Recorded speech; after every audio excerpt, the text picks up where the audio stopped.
This is a story of who we were,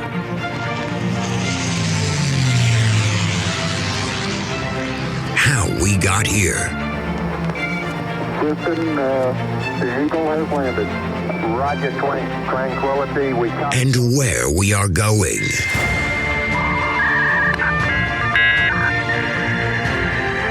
You've got mail. So join us as we take history off the page.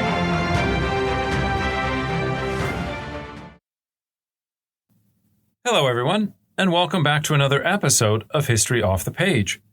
I'm your host, Dr. Jason Hansen, and you're listening to the second half of our episode on building the Israeli nation in the late 40s, early 1950s.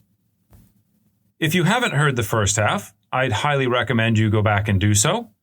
One of the things that we talk about are a number of challenges that the state of Israel faced as it was kind of being born. And one of the first immediate challenges is trying to build the theoretical and legal framework of a national state. And so we kind of walk through that process.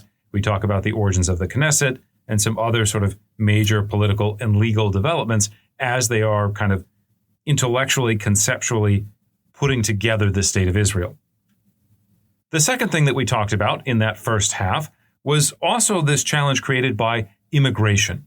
In essence, at the same time that you have this mass exodus or mass expulsion of Palestinian Arabs from what becomes the state of Israel in 1948 and 1949, you also begin to have this parallel wave of Jews that immigrate from especially other places in the Middle East, also people coming from the DP camps in Europe, also people fleeing communism. And so there are hundreds and thousands of Jewish refugees that show up in the state of Israel almost immediately after it's born. And so what do you do with these massive numbers? Again, we're talking about half the population of the state of Israel. In the mid-1950s is coming just after the state of Israel is even created. So how are we going to house those people? How are we going to feed those people? How are we going to get them jobs? We explored this process of kind of building the nation almost from a sort of socioeconomic standpoint and dealing with this issue of immigration, and we talked about that in a lot of depth. So as we start the second half of the episode today, that will help you understand kind of the stakes of why this is so important when we talk about the issue of funding. Basically, the Israeli government is going to have to spend a lot of money. They're going to have to spend a lot of capital in terms of investments, trying to take care of people, trying to build an economy, trying to mitigate all of the sort of economic crises that are going on at the time. So the second half of this episode will pick up with this question of how does Israel pay for it, right? It's hard enough to do these things when the economy is good, when you're in a relatively peaceful situation, things are tranquil, you have good relations with your neighbors. But what do you do if you're Israel in this kind of sea of hostile countries where you're, again, emerging right after World War II, right after the Civil War, right after a war against all your neighbors?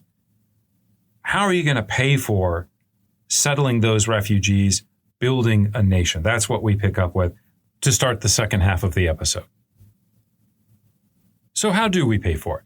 One of the easy solutions in history, of course, is you just print money. But of course, when you print money, you get inflation. And in fact, in the early years of the Israeli Republic, there are considerable amounts of inflation. It is a major problem, much worse than what we saw in 2022 here in the United States. With inflation, you also get food shortages, right? We're massively increasing the population. We don't yet have the ability to produce all the food. So we're going to have food shortages. We have families that are going to only have one portion of meat and 2 eggs a week. That's their protein. We're going to have shortages in things like clothing. We're actually going to have a pretty robust black market. We don't think about the black market as being a particularly Israeli phenomenon, right? We tend to think about the Soviet Union in the late 1980s. I'm a German historian. I like to think about Germany after World War II. Some of you may know that Germany did not have an official currency until 1948. For a lot of people, cigarettes are basically what they use as currency. So you have a lot of bartering. You have a robust black market going on. But basically, you have an Israeli state that is born into crisis and that is not just sort of trying to deal with the initial crisis, but facing, again, the pressures of all this demographic activity, of all this immigration. So 3 factors are going to happen to help stabilize the Israeli economy in the 1950s. The first factor is after this kind of initial wave of people in the early 1950s come in, finally migration into Israel will slow down. Finally, after the early 1950s, you really will have about 30 or 40 years till the next big wave of migrants will come in from Ethiopia in the middle of the 1980s. And these will be Jews, Ethiopian Jews coming in the mid-80s, running up until the early 1990s. You will have Jews coming from places like Algeria and places like Persia after changes of government in both of those places, but it's not quite as overwhelming as what we saw before. Second, one of the big advantages of the Jewish community of Palestine, of the Zionists, whatever you want to call them, one of the long-standing historical advantages that they have had versus the Palestinians are access to global Jewish diasporas. Basically, Jews living in places like the UK, Germany, places like the United States, in the willingness of Jews in the diaspora to support financially the Jewish community of Palestine, which again runs back all the way into the 1850s. It predates Zionism, in fact. Between 1949 and 1961, this moment when the Israeli economy really stabilizes, the global Jewish community contributes over $750 million in charitable donations to Israeli institutions. So as you are trying to meet this refugee crisis, you have, again, Jews from around the world that will contribute, that will take a little bit of that financial burden onto their own backs and try to help their brothers and sisters in Palestine. Arabs also do this for Palestinians, but it isn't at the same scale. And we'll talk about that more in a future episode. The most significant source of funds, however, for the Israeli state in the early to mid-1950s, one that one can argue the state may not have survived without, was actually reparations payments that came from West Germany that were kind of directly related to the Holocaust. To make a long story short, since we haven't gotten up to West Germany in our European part of the podcast, basically, after World War II, the Allies did not have a plan for what to do with Germany. There is a lot of disagreement as to what to do with Germany. And eventually what they settle on is that the 3 Western powers will keep the portions of Germany that they have occupied. They will put them together and transform them into a democratic German state. And this becomes known as the Federal Republic of Germany, or more colloquially, West Germany. The Soviets will keep the areas that they were occupying. They will transform this into a communist country. And this gets known as kind of East Germany, colloquially speaking. One of the challenges that the West German state faces in the late 40s, early 50s is that they want to move on past Nazism. They want to be integrated into the Western European kind of quote-unquote Western civilization area of things, because if World War III is going to break out, they don't want to be picked off by the Soviets. And so trying to move past the Nazi past, how can you do this? One of the ways that they quickly pick up on is by trying to support and help the nascent Israeli state. And so the first chancellor of West Germany, Konrad Adenauer, makes one of his major policy goals this idea of kind of reconciliation with Israel and kind of showing atonement for some of the Nazi past. So as a result, in September 1951, Adenauer opens negotiations with the State of Israel on a series of payments that are technically designed to cover the migration costs of some of the displaced people from what had been Germany or lands that the Germans had occupied to the State of Israel. There are also some payments made to individual Jews as kind of, again, a settlement, if you will, for some of the damages that are done. More broadly speaking, people are very aware that a lot of this money is kind of, again, it's a reparation. It's to kind of move past the crime of the Holocaust. So over a 12-year period, the West German government paid about $820 million to the Israeli government.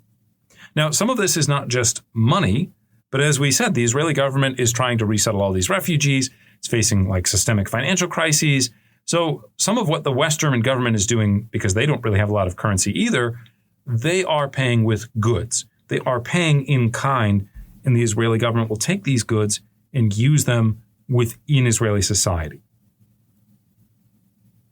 In particular, some of the things that they really like getting from West Germany are components to build electrical plants, components to build or rebuild railroads, components to modernize things like ports and mines, and especially think about where is Israel? What is the land that it's located on?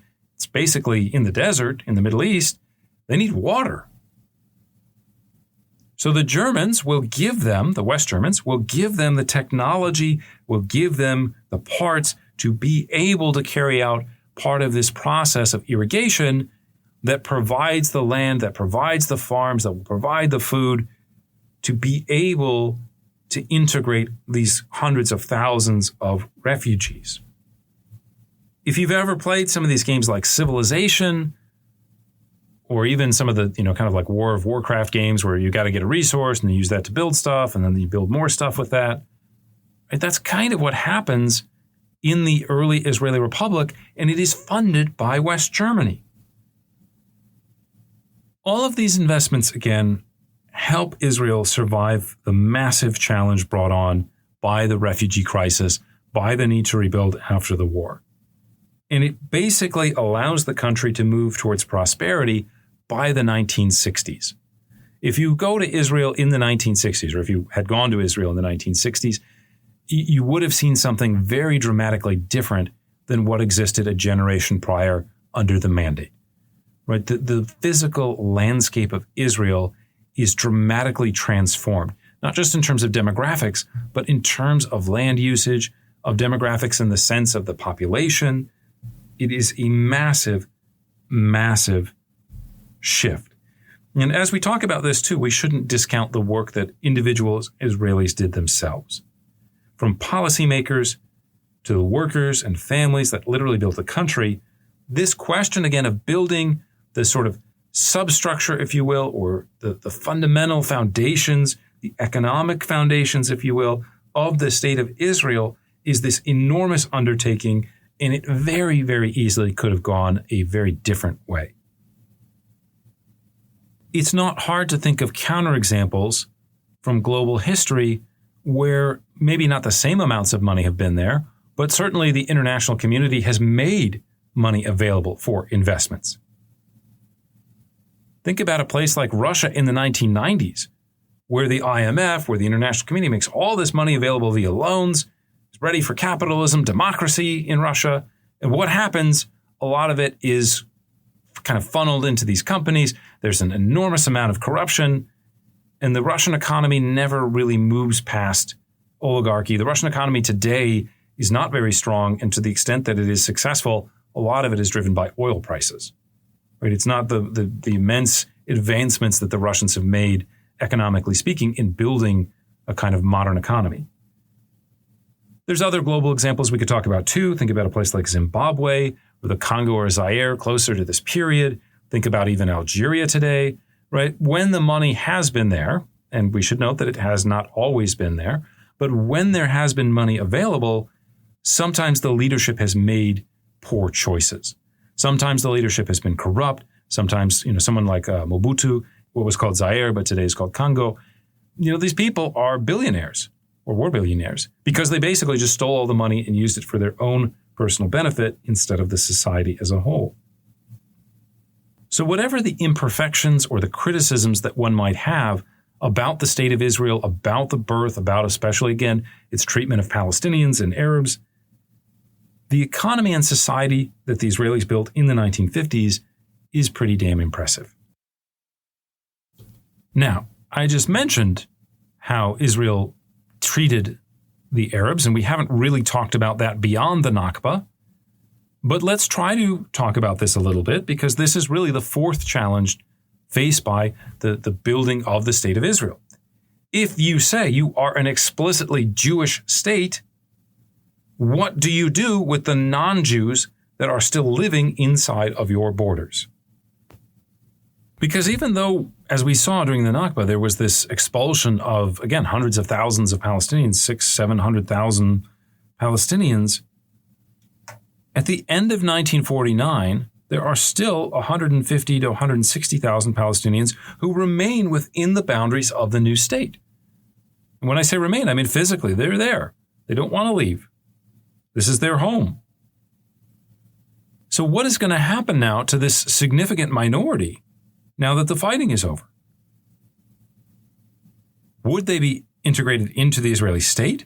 Would they become equal citizens? Would they be some form of protected minority? Or, as we've seen all too often in history, would they become some kind of oppressed minority? Would the Israelis adopt a kind of mindset of, let's make more of them leave? Let's adopt some of these very same policies and discriminations that we saw not just in other countries in the Middle East like Iraq, for example, but also in Nazi Germany before the start of World War II? The short answer to this question, unfortunately, is that it was a bit of both. And I mean this with respect to the 1950s. We're not yet up to talking about what happens in 1967 with the occupation of the West Bank and the Gaza Strip. We're not talking about Jimmy Carter and, he's called this apartheid. We're not talking about Ta-Nehisi Coates and all these people. That this is all like what's going on now. We're still in the 1950s, right? And the way that Israel, again, answers this question of what to do with its Arab is some positive, some negative. Now, as we mentioned, from a legal perspective, the framers of the Israeli state clearly envisioned an Arab minority that would enjoy full civic, legal, and cultural equality. In the run-up to all of this, when these negotiations are going on, the leaders of the Yishuv consistently say, we want the Arab minority in whatever becomes the Jewish state to be protected, to have full political, legal, and civic rights. Since 1948, Israeli Arabs have enjoyed the right to vote, as we mentioned, and the right to free speech. They have been able to create their own political parties. They have full control over their own Arabic language schools. And this is often, when we're talking about minorities, the language question in schools is often a huge site of friction. The Israeli state will carry on the traditions of the mandate government. They allow for separate religious courts. So when we're talking about things like marriage and divorce, the Israeli state is not dictating how Muslims and Christians should behave in these areas. They leave it up to special Muslim courts, special Christian courts, and of course the courts for the Jews as well. The state will financially support all three of these main religions. They support the bureaucracies. They support the religious trusts. They will exempt Arabs from military service because of this question of loyalty. And obviously, do you trust people that are members of the minority group fighting against their fellow brothers and sisters, potentially across the River Jordan? But Arabs can serve in the Israeli military. They have that option open to them. And some of them, especially from minority communities like the Druze or the Bedouin, these groups will join the Israeli military in larger numbers. Now, in addition to this legal framework, another kind of advantage that Israeli Arabs have as they're living inside of the state of Israel is that they have the benefit of living in this rapidly modernizing state. One of the things that we've already talked about that the Israeli government was very, very clear on doing was building schools and kindergartens and things like that. These are not just schools for Jews. These are also schools for Arabs. And as I said, they will be taught in Arabic. Most of the curriculum is free of interference from the Israeli state. The one area where the Israeli state will kind of step in and say, no, you can't do this, is pan-Arabic literature, right? Teaching basically that your loyalty should be to the larger Arab nation instead of the Israeli state, right? So it's kind of obvious why they would have censored that. In fact, when Israel passes the compulsory education law, this requires the funding and the building of schools in every single village in the state of Israel, Arab or Jewish alike. between 1948 and 1956, the number of primary schools in Arab villages inside of the State of Israel, 1948 boundaries, approximately doubles. The number of teachers triples. And these teachers are paid for by the State of Israel. In terms of gender equality, the number of Arab girls attending schools rises from 2% to 40%. Now, 40% is not gender equality. We're talking, of course, here about the 1950s, so we're a long ways away from, what you'd expect in modern America or modern Israel. But 2 to 40% is a massive, massive change. As the economic conditions in Israel improve, generally speaking, the economic status of Palestinians living within the State of Israel will rise, especially compared to Palestinians living outside the State of Israel. They will, in some cases, rise faster than other Arab states. So for many Israelis, as they think about this question of what is life like for Israeli Arabs, or basically Palestinians that are still within the boundaries of the State of Israel in 1949, a lot of Israelis look at that and they say, look, we've treated these people really well. They've had access to a lot of things. They've gotten investments in resources. This is not a story of apartheid and repression and the kind of darker picture that some of the anti-colonial narrative kind of paints. On the other hand, as we've kind of foreshadowed, the new Israeli government is clearly invested in this ideological project of building a Jewish state, and the laws and policies of Ben-Gurion's government are clearly made to further the interests of its Jewish inhabitants. And in some ways, this isn't just, well, we're going to focus most of the resources on the Jewish group. It is, we are going to take actions that specifically harm Palestinians living within the State of Israel in order to advantage Jews. One of the biggest issues, of course, after the end of the first Arab-Israeli war is what's going to happen to the refugees, to the people that were living inside the state of what becomes the State of Israel before 1948, who want to come back, who are fine living within an Israeli state, who are fine living as sort of secondary citizens to some extent within the State of Israel, right? They'll still be able to vote. They'll still have political parties. They're okay. The state is going to be about Jews. Fine. We lost the war. We'd like to come home. The State of Israel under Ben-Gurion, as we've said, takes explicit actions to not let them back in. Not just during the period of the war, when you could argue, okay, the war is going on, there could be fifth columns, right? We have to take these measures because it's a sort of exceptional period. But afterwards, they enshrine these principles of exclusion into law. In July 1950, for example, the new government makes clear that it's going to keep carrying on these kind of wartime demographic positions that had led to ethnic cleansing. And the biggest, earliest piece of legislation in this regard is called the Law of Return, which will make unlimited Jewish immigration to Israel possible. The law essentially declares that all Jews have a right to reside in Israel, which is one of the core principles of Zionism. And one of the things that's really interesting is when they write this law, they not only say all Jews have the right to return because of this law, they actually explicitly say we're recognizing a reality that exists whether we write this law or not. Right? The right of Jews to be here doesn't come from the Israeli state. It comes from the sovereignty, if you will, of the Jewish people. This, of course, then brings up some questions, however, of, okay, who counts as a Jew? How do we determine who gets to come back and who gets to invoke this right? And so in the early days of this kind of law, in the early days of the Israeli Republic, they used what's called the halakhic definition, which is the basic idea that if your mother is Jewish, then you also are treated as Jewish. If your mother is not Jewish and your father's Jewish, then you have to go through some sort of conversion process. Now, the problem is, of course, that these criteria are subjective. And how do you decide what counts? We've already talked about this idea of the different religious denominations and practices and the way that some Orthodox leaders will look at Reform practices in particular and say, well, that doesn't really count.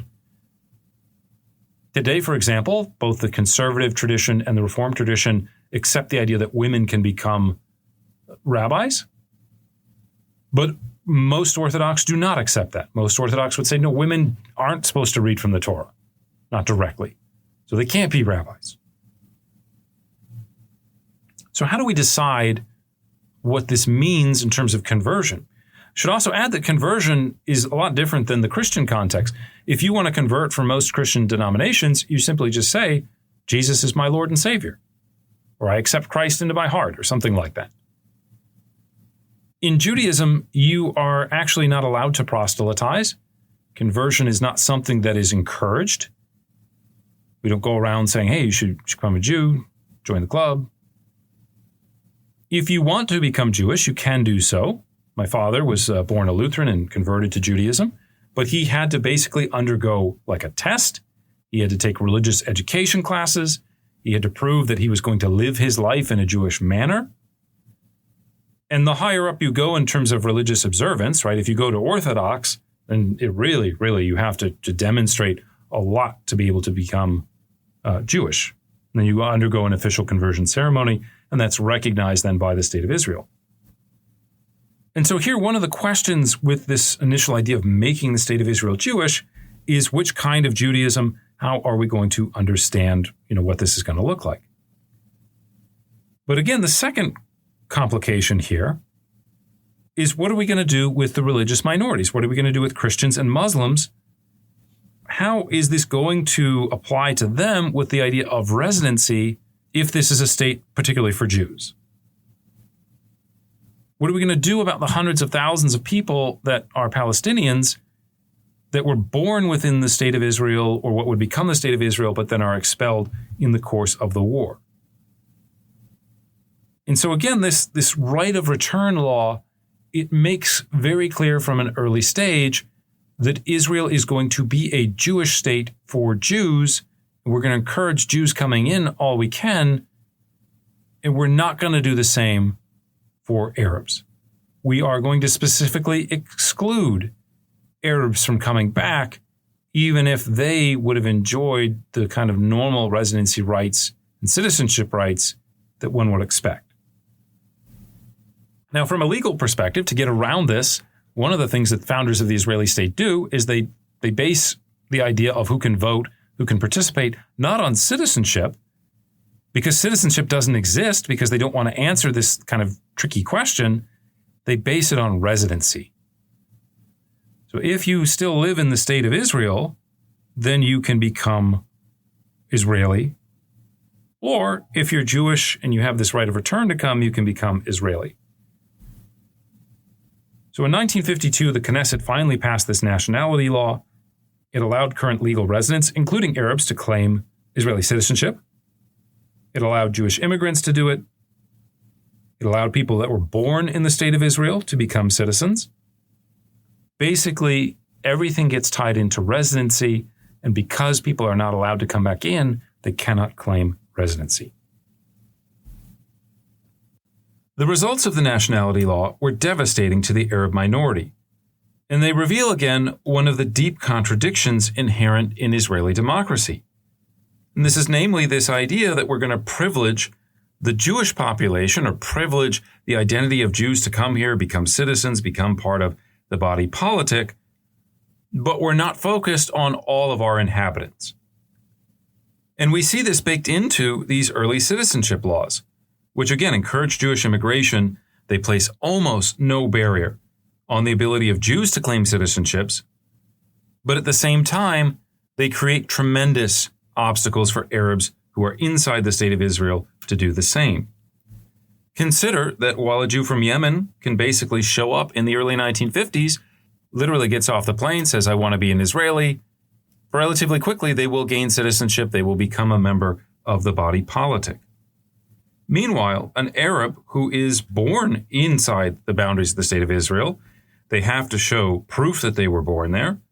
They have to show that they've resided in the State of Israel for at least 3 out of the 5 years immediately preceding their application for citizenship. They have to show that they're entitled to permanent residence. And they have to show that they speak a certain amount of Hebrew. And even after you meet all of these barriers, it's still just an application. It can still be denied by the Israeli government. And so again, for many Palestinians, this is an incredible burden. It is a clear signal that you are not going to be seen as equal citizens in the new Israeli state. Consider that a lot of these Palestinians are not middle-class people. They're not living in urban areas. They're not interacting with the state, being kind of policed and regulated on a daily basis. They don't have all their identity documents together. A lot of them are fellahin. A lot of them are farmers. A lot of them don't have these records, right? Some of them are seasonal migrants. They work on farms. They move around depending on the season. They try to go where the jobs are. So there's also going on here a kind of transition to modernity where some people just don't have the documents, don't have the ability to meet these requirements, however well they might have been justified. It's just a fact that many of the Palestinians weren't equipped to be able to meet these requirements. Eventually, in the later 1950s, at least for Arabs living inside the state of Israel, there will be some reforms, there will be some movement. Many of them will eventually become Israeli citizens. But the message still gets sent about who we view as loyal to the state of Israel inherently, and who, as some might say, still needs to prove that loyalty. Now, of course, this isn't even getting into the question of what happened to all those Palestinians who fled, who were exiled during the Nakba. They can't come back. They are not getting Israeli citizenship because they're not residents in the state of Israel after 1948. Now, a second more problematic piece of legislation for the Arab Israeli community was the Provisional Government's Law and Administration Ordinance that enabled it to place various areas under what became in practice military rule. So in essence, the government could declare that a certain area of territory, often near the border, that this was what should be known as a security zone, and this empowered the army to take a number of actions that violated otherwise the Constitution. For example, military courts would be in charge of doling out justice rather than the civilian courts, and military courts tend to be more sympathetic to more radical actions. Police and soldiers were empowered in these areas to search any place or any person without prior authorization. They could detain you without formal charges. They could restrict your movements. One of the most egregious things that begins to happen, and there are not many of these kind of official security zones that are set up, but this does happen, is they will declare a security zone along the border, and they will show up and they will say you have several hours or days to leave, and then they bulldoze the entire village. They just erase it because they feel it's kind of a security concern. Now, in the early 1950s, few of these more radical sort of powers are invoked or applied. There are a handful of these security zones that are set up, and they do demolish some of these buildings. The most common real measure that is consistently applied, that is what we might say is extra legal or completely violates the spirit of the Israeli laws and the democratic state, are restrictions on Palestinian travel. Basically, they will say, if you're a Palestinian, you live in a village, you want to go somewhere, before you can do it, you have to apply for a travel permit. Now, in most cases, these travel permits are actually granted.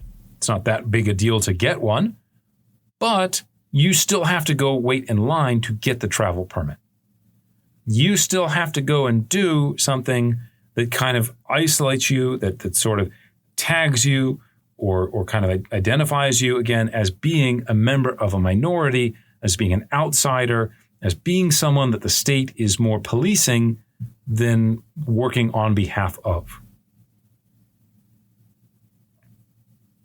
So the process here is frustrating and humiliating, and it undermines the notions that Arabs were equal citizens in Israeli society. The final major piece of legislation that we need to talk about that is controversial, that is undemocratic, dealt with the issue of property rights.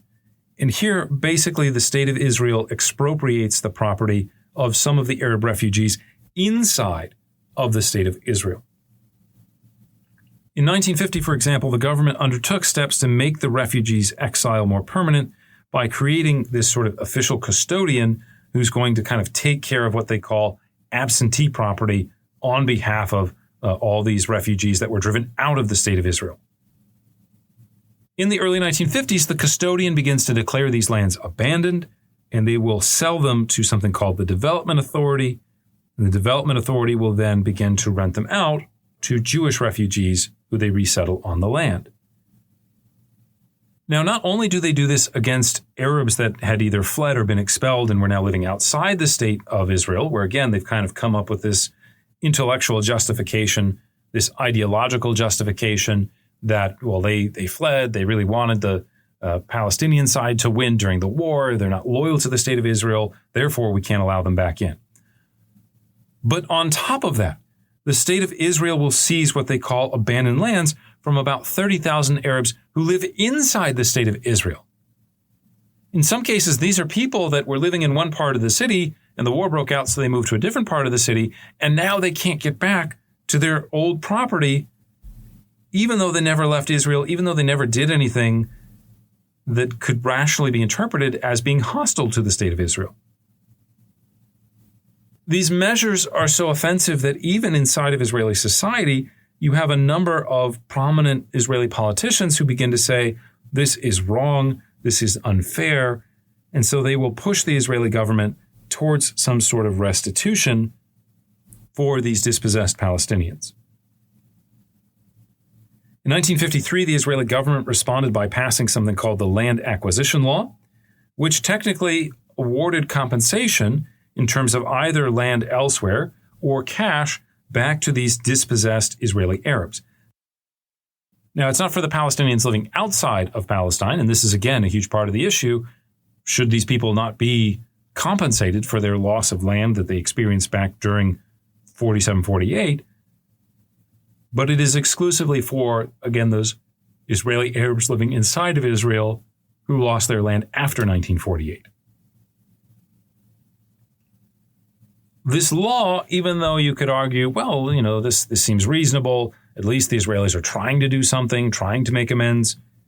This law, again, is being written in a period of economic hardship, of shortages, of resettling all these Jewish migrants. And so basically, one of the things that they do is they try to cut corners to lessen the amount of money that they're going to pay to these Palestinians.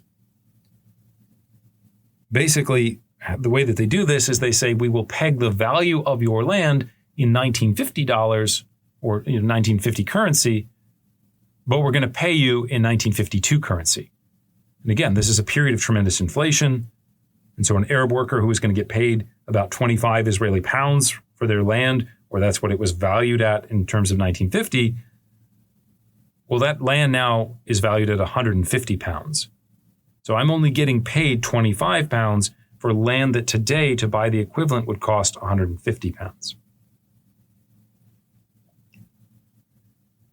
There is also a longer-term problem generated by the way that these Palestinians are treated. And again, this is all internal to the state of Israel. One of the things that happens is, as my lands get taken away, as they are less productive, especially young people are going to move to the city. That's where the jobs are. That's where the factories are. And so you get these young Arab workers coming into cities, coming back to cities like Haifa, like Tel Aviv. And so they come back and they try to get jobs, but the problem is that they're competing again with this massive number of Jewish immigrants, and the Jewish immigrants have the Histadrut on their side. The Histadrut is going to try to find them jobs and to protect those jobs that are not occupied yet for future Israeli immigrants or future Jewish immigrants. And so these Arab workers experience tremendous discrimination, and they are marginalized economically in a way that is very obviously discrimination. Right? Again, if you think about it, we mentioned a few moments ago, well, they're better off than Palestinians living outside the state of Israel, and that's true. They're better off than a lot of the people living in places like Lebanon, places like Iraq. But that doesn't mean that they experience full equality. Quite the opposite, at least in the 1950s, they are discriminated against quite heavily, and it's very difficult. Okay, the last thing that I want to talk about is, again, to go beyond, again, these questions of violence and oppression, and to really appreciate the hard physical work, the hard economic work, but also the hard cultural work that Israelis put into this idea of building a national community. It is, again, not something that is a given.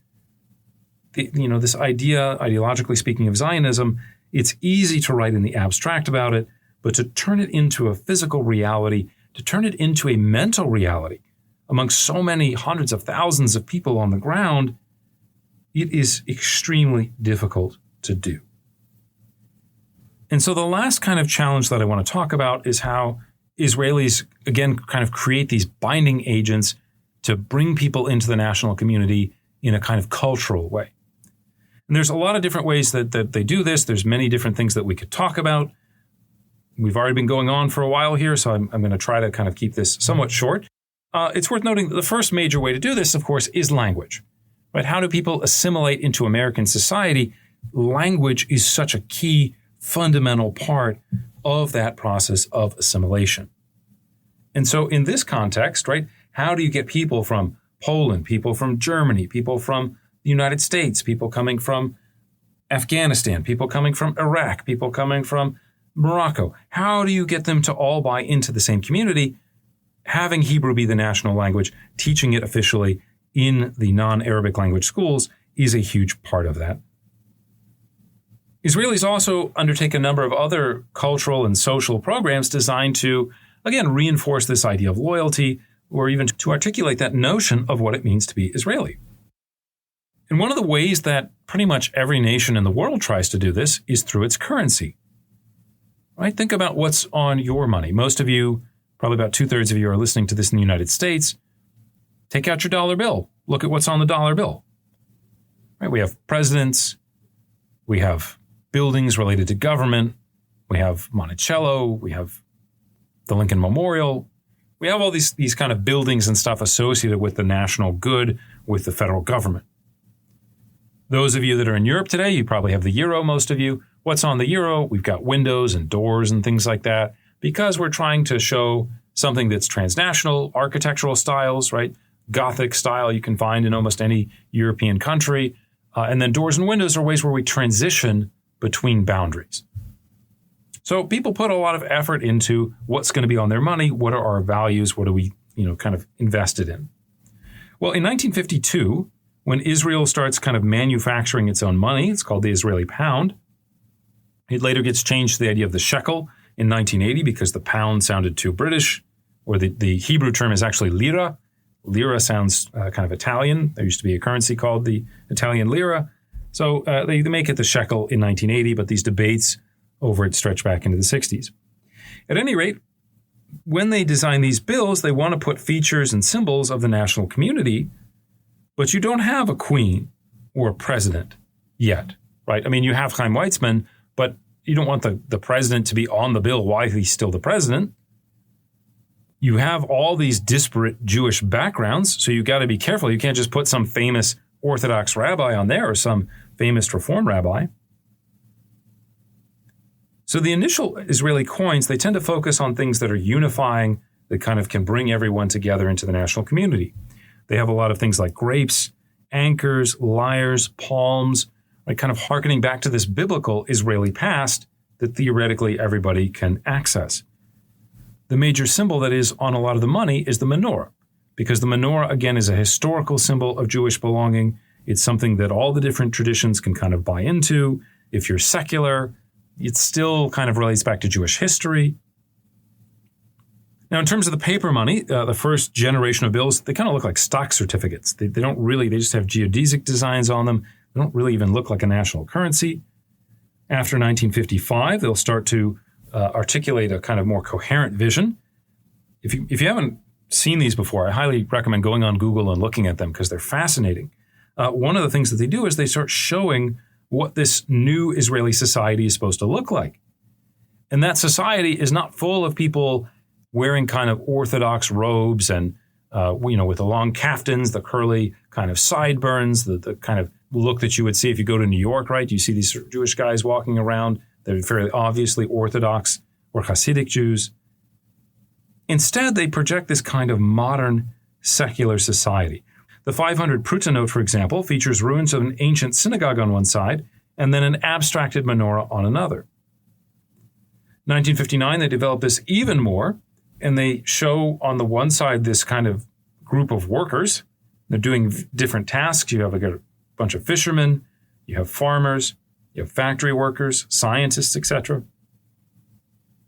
And on the other side, they pay homage to the religious nature of this kind of Jewish community that they're building, but they do it through history, not through religious ritual. There are not images of people praying at the Wailing Wall.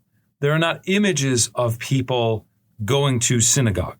There are not images of people celebrating Passover or celebrating Purim. Instead, you have these kind of historical symbols or historical places. You have the Dead Sea Scrolls. You have the tomb of the Sanhedrin in Jerusalem. The people on the notes, the workers that they're showing on these notes, are not wearing yarmulkes. The men are not wearing talit. They don't have the little frayed undercoats that a lot of Orthodox Jewish men wear. They don't have, as I mentioned, the long sideburns like you see in New York among the Hasidic. Instead, what you have is a projection of, again, a kind of secular Jewish community, but the Jewish part of it is defined by historical connections to the Jewish past, to the ancient rabbis, to the ancient battles, to the Maccabees, to whoever. Again, this kind of historical Judaism as opposed to the idea of religious practice. Because religious practice then opens up this whole can of worms about what does it mean, how are we defining Judaism, and it opens up these fractures inside of Israeli society that people don't really want to get into for the most part. Incidentally, the first faces of real people will occur in the 1970s. This will be people like Chaim Weizmann, as I mentioned, but also Albert Einstein, Theodor Herzl. Herzl, as you can imagine, becomes really important as a figure to put on the money. But we're not quite ready for this in the 1950s. We don't yet have all these immigrants coming in thinking of themselves as Zionists. We don't have a lot of these immigrants coming in from displaced camps in Europe, or even before, right? Germans coming in the 1930s, German Jews. They're not coming because they're Zionists necessarily. And so in building this kind of idea of Israel, culturally speaking, the Judaism is defined historically as opposed to religious practice in terms of public memory. Speaking of public memory, there is a third kind of area that we want to talk about in terms of culture before we wrap up, and that is in terms of the Holocaust. Many nations use their calendars, use the idea of historical events, even ones that are not directly connected to them, as ways of justifying their existence today, or of building enthusiasm, of kind of highlighting the rationale behind the national community. In the United States today, of course, we celebrate July 4th. It's one of our biggest holidays. What is July 4th all about? July 4th is all about declaring independence, but also the taxes, also the Tea Party, also all of the events of the revolution that kind of led up to it. In France, why do we still celebrate the Bastille Day? Because it becomes this event, historically, that then underlines the broader point being made about this French idea of building a republic, building a rational, reasonable, Enlightenment-style society. Now, in the Jewish tradition, of course, there is a long history of victimhood, and this victimhood is something that underwrites or underlines the ideological idea of Zionism. In terms of religious practice, think about some of the Jewish festivals that we celebrate, things like Passover, the Exodus from Egypt, Purim, escaping kind of the destruction at the hands of Haman, Hanukkah, about the Greek Assyrians coming down and destroying the temple, miracles that happened there. So the notion of Jewish religious practice is deeply tied to Jewish history, and this question of victimhood is a very big part of it. Well, of course, once you have the Holocaust also then becomes, in some ways, the most fundamental event underlining the need for the existence of an Israeli society. The Holocaust is the ultimate answer as to why there must always be an Israel. Some people out there, they like this idea of a single state solution. Let's just have an Israel where there's nothing about denominations, there's nothing about Judaism, about Islam, about Christianity. It's just non-denominational. It's just another state. It's Switzerland. Maybe we'll get there one day, maybe not. I don't know. But there are a lot of people today that would say we can't do that because if there isn't a state for Jews, what happens the next time a Jewish population is persecuted? Where can they go? Is not the Holocaust the ultimate example of what happens when there is nowhere for them to go? And so one of the things that the Israeli state does, almost from its inception, is it says we must memorialize and remember the Holocaust and make telling the story of the Holocaust a key part of the story of our own national identity. And so in August 1953, the Knesset will basically establish the Holocaust Martyrs and Heroes Remembrance Authority. You may know it better by its kind of shorter name, Yad Vashem. And Yad Vashem, as you might expect, begins to collect information about the Holocaust, begins to collect stories, it's also the ones that kind of supervise the Righteous Among the Nations program. So it develops and honors and researches and memorializes Gentiles, non-Jews, including at least one Arab who risked their lives to save Jews. And it will take these memories and it will begin to present them starting in 1953 to the broader Israeli population as a way of kind of explaining why the project of building a Jewish state is necessary. In fact, it is so critical to the idea of the existence of the state of Israel that when people join the IDF today, the Israeli military, which is basically everybody except for Israeli Arabs and Orthodox Jews, when they sign up, when they join, they get taken to Yad Vashem and they get walked through the exhibits and they get to see the history and they learn the story and the narrative. They kind of see, what could happen if Israel fails. So it's really fascinating to see the way that historical memory, both distant and recent, gets used as a way of defining the Jewish experience. We're not going to do it in terms of religious practice, religious belief, religious dogma. It gets built in this kind of historical way. And that's really kind of a fascinating thing to think about. Now, there's one other thing I want to mention about Yad Vashem. Yad Vashem is not just the official Holocaust Museum of Israel. Right? I read you the name. It is about the Martyrs and the Heroes Remembrance Authority, which is subtly a little bit different. Now, again, part of it is about collecting all the data, collecting the stories, collecting the artifacts, remembering all of the death and suffering of the Jewish people.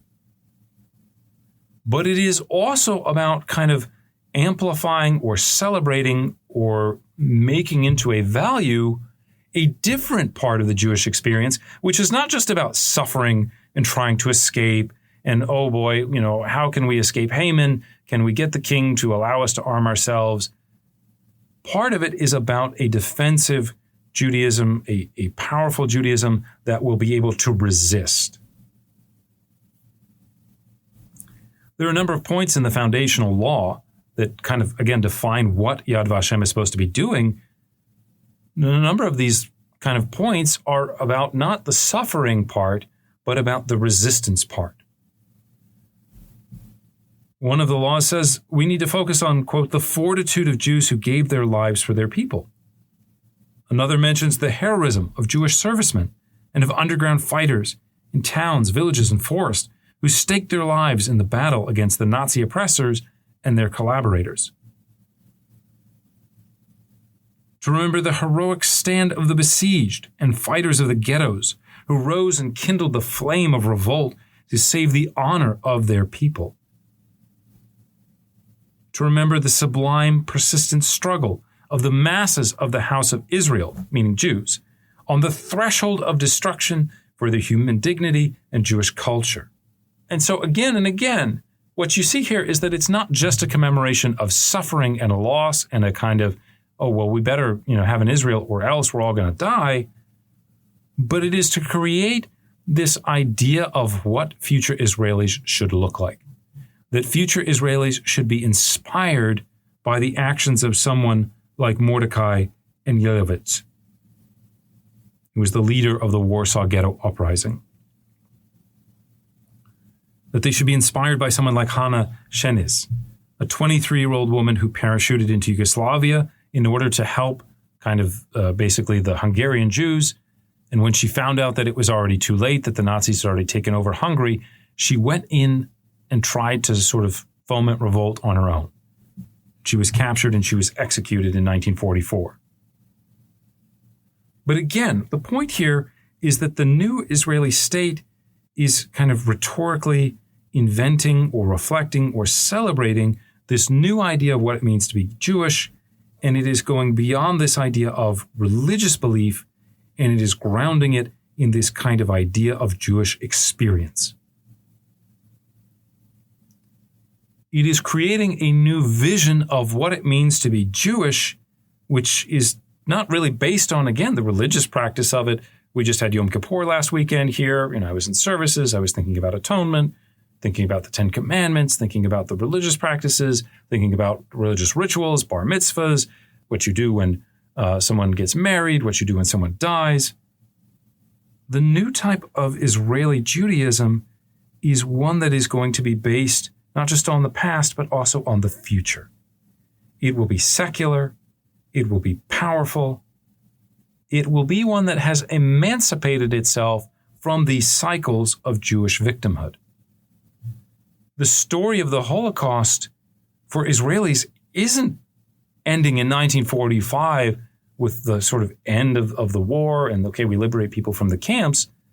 The end of the Holocaust is the establishment of the state of Israel. Because, again, to a lot of Israelis, Zionism is the answer, is the solution to Jewish suffering and victimhood that has taken place over centuries.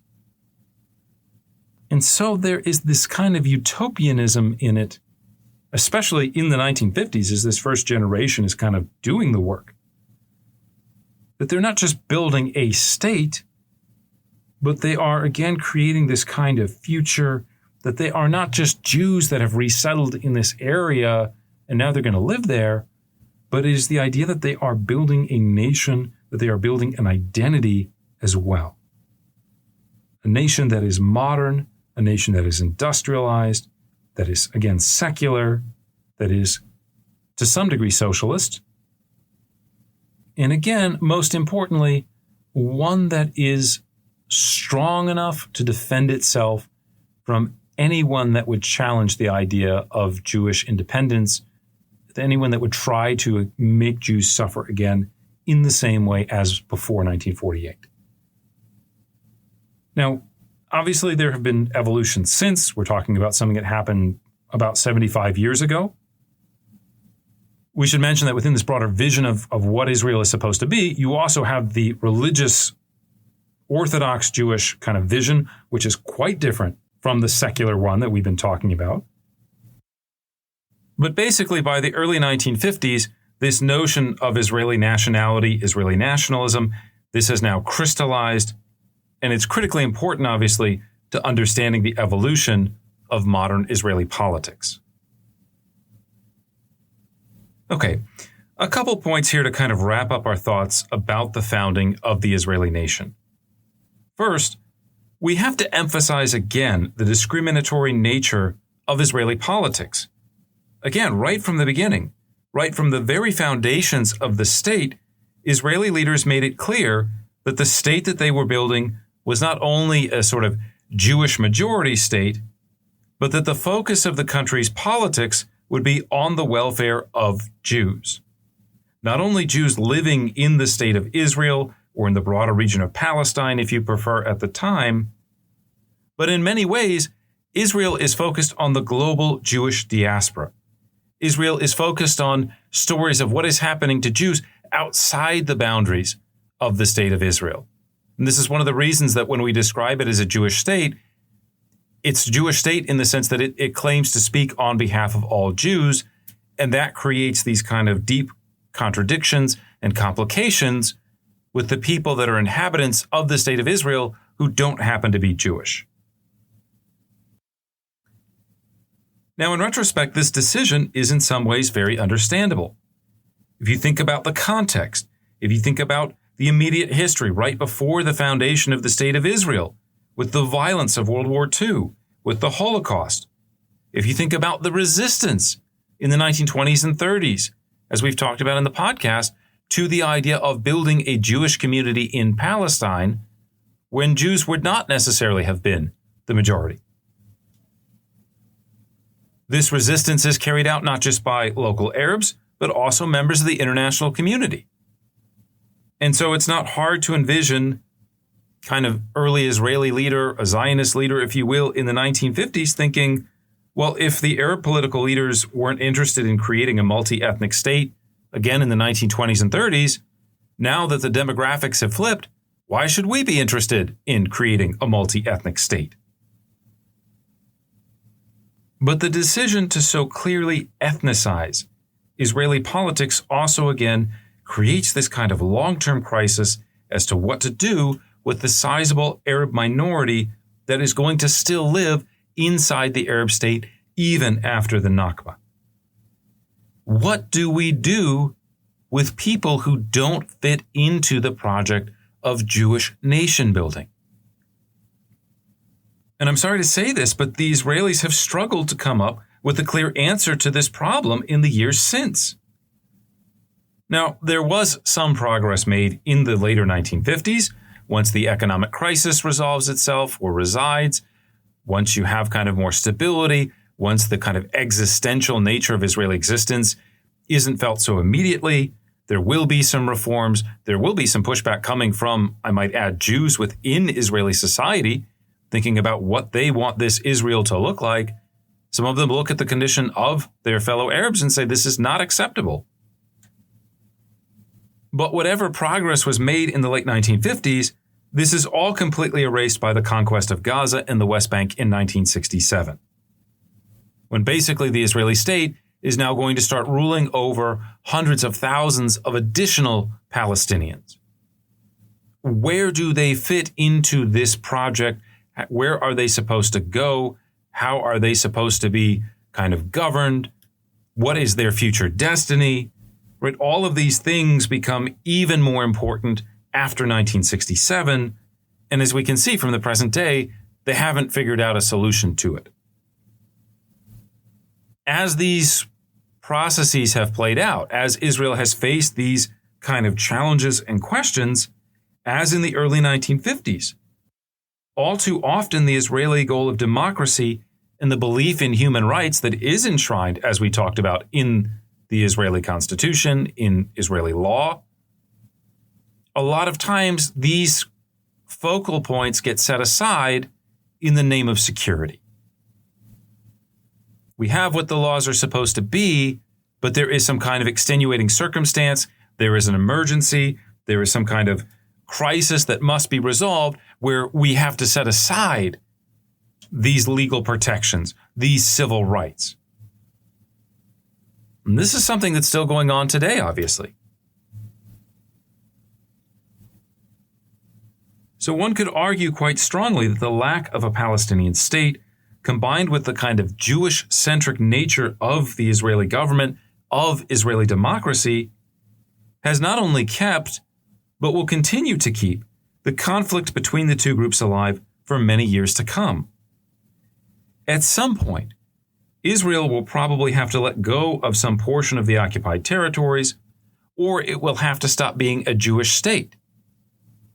But this contradiction between having a minority population, a large, significant minority population, and trying to be a state that is not just governed by a majority Jewish population, but that understands its mission primarily in terms of the interests of that Jewish population, it's hard to square that circle. Now, at the same time, we also need to point out that many of Israel's critics seem to misunderstand, or they don't see at all, the fundamental nature of the Israeli nation that we've been talking about that was built again in the late 1940s, early 1950s. And when I say critics of Israel, I mean people who basically say this idea of a Jewish state is not either legitimate or it's problematic or it's not one that continue. It should be replaced by something else. Now, again, there's a lot of different opinions, a lot of different types of approaches to this. You have some people that understand, as we've talked about, the foundation of the State of Israel as essentially the last major act of European colonization or imperialism. This sense that what is Zionism? What is the foundation of the State of Israel? It's all about colonialism. It's about racism. It's about conquest. But this isn't, whether you agree with that characterization or not, this isn't how Israelis see themselves. They don't see themselves as colonists. They don't understand the project of building Israel as a colonial project. Instead, they understand it, as we've talked about, as the answer to anti-Semitism. They understand it as the creation of a powerful, modern, industrialized state that will protect Jews, not just even in the State of Israel itself, but globally speaking. So long as Israel exists, they would argue, there can never be a future Hitler or a Haman or a Holocaust, because when those moments come up in history, Jews will be able to take care of themselves. Jews will either be able to defend those populations or they will provide a safe haven for those populations to come back to Israel. They will never fear destruction at the hands of their enemies, nor, almost as importantly, abandonment by their friends. Even if a friendly nation decides to abandon Israel, the idea is that Israel is strong enough that it can take care of itself and it can provide those Jews with a place to go to, and no British government, no similar organization will ever be able to say, no, we're closing our doors to refugees because we don't want them here. So again, for Israelis, whether you agree with this characterization or not, from the Israeli perspective, Israel is the antidote to centuries of anti-Semitism.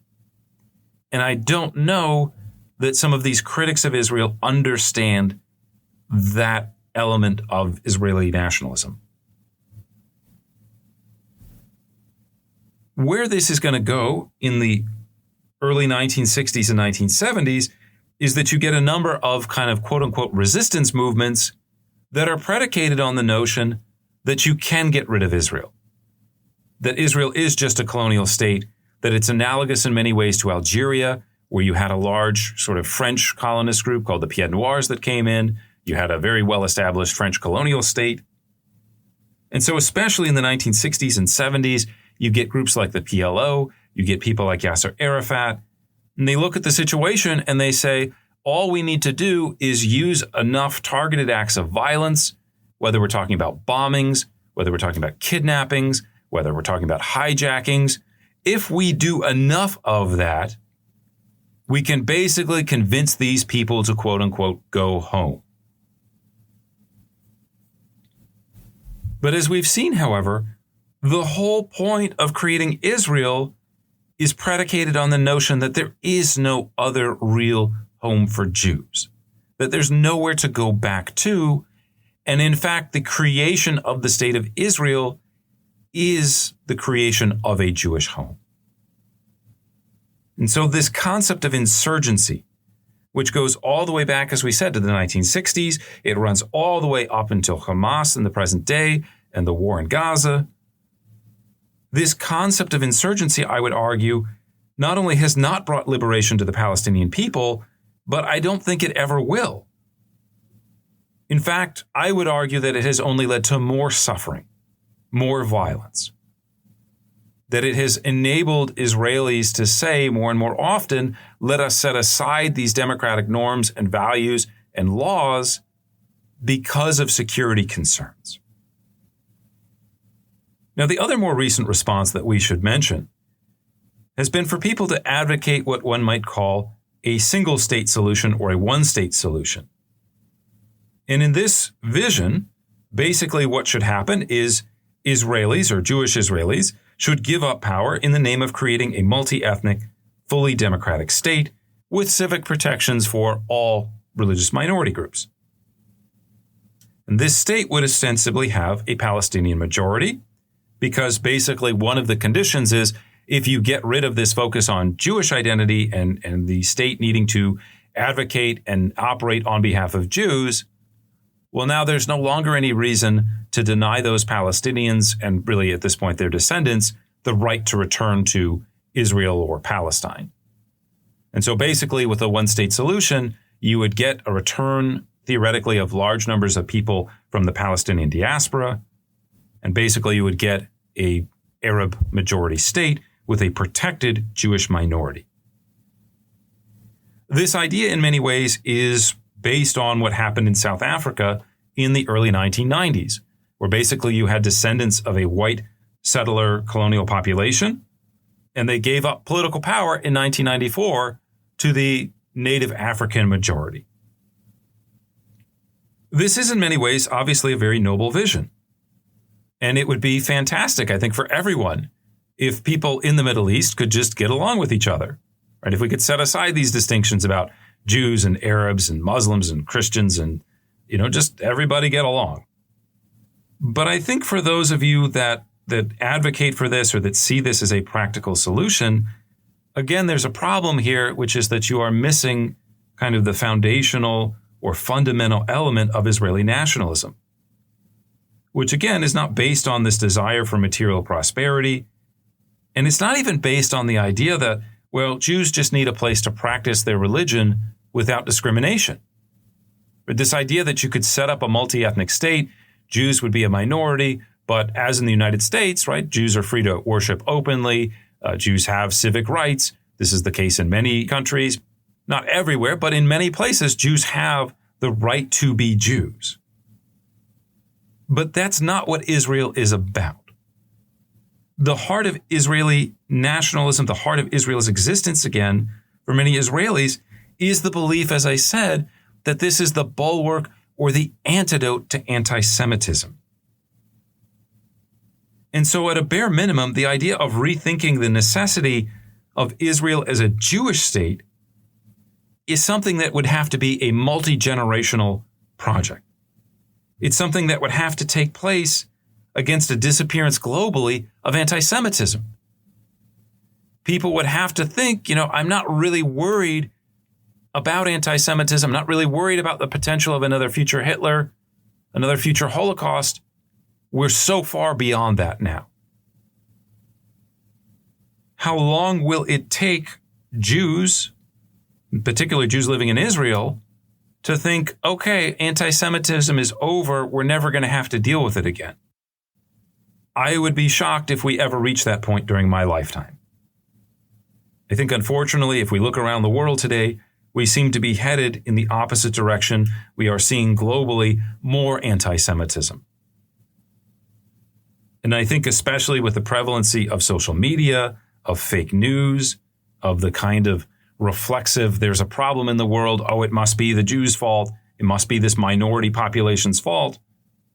Unfortunately, that's just how kind of politics works. It's often easy for kind of rabble-rousers, demagogues, to point out a significant minority and identify them as being the cause of whatever ill is going on. And so again, in my opinion, it's just hard to see this moment that the philosophical rationale for the state of Israel goes away, or that Israelis at least become convinced that it's gone away. So just to lay my cards on the table, I think the only path forward here is a two-state solution. We can talk about that more in future episodes, but I think that solution requires an independent Palestinian state. I don't think we're close to that now, but I think that that's the only way to resolve the crisis and the long-term conflict. And if you think about yourself there as someone who is pro-Israeli, who believes in the mission of Israel, the idea of an Israeli state, the necessity of an Israeli state, then I would argue that Israel's future depends, from a security standpoint, not on denying the creation of a Palestinian state, but on realizing the creation of a Palestinian state. I don't see any other way around it. Maintaining these contradictions does not seem to have worked over the course of the past 75 years, and I doubt that, next year suddenly everything is going to resolve itself. Okay, I'm sorry for editorializing a little bit there at the end, but I think these are complicated issues, and I think the history of the region is a major cause of the current politics of violence and suffering. And I sometimes worry, as I listen to this kind of public discourse that we have, that we don't recognize some of these fundamental issues that go back into history that underpin the conflict and that drive the conflict. And so that's one of the reasons, again, that I kind of decided to create this special series on Israel-Palestine, is that I wanted to get a kind of fuller picture, a fuller understanding out there of, again, what are some of the issues that are driving the conflict, why they can't just sit down and make peace. Okay, that kind of concludes this portion about talking of the Israeli side of the coin, especially 1940s, 1950s, building a kind of Israeli national community. In our next two episodes, we're going to look at the Palestinian side of the equation. What happens to Palestinians after 1948? What happens to the idea of Palestinian nationalism? How do Palestinians understand their future after 1948 in a world in which, as we saw, there is no Palestinian state? And as we'll see, the Palestinian leadership basically gets fractured apart. The Jordanians are involved in the story. The Egyptians are heavily involved in the story. But we're going to explore that. And then we'll talk also about the condition of the refugees themselves. What is it like to be a Palestinian in 1952 in Jordan, in Gaza, in Lebanon? What is that life like? And how does that impact the course of the story? So I'm going to leave it at that. If you'd like to learn more about our podcast, you can see episodes on our website, www.historyoffthepage.com. Once again, that's www.historyoffthepage.com. That's all for now. Thanks for listening, and please join us next time as we take history off the page.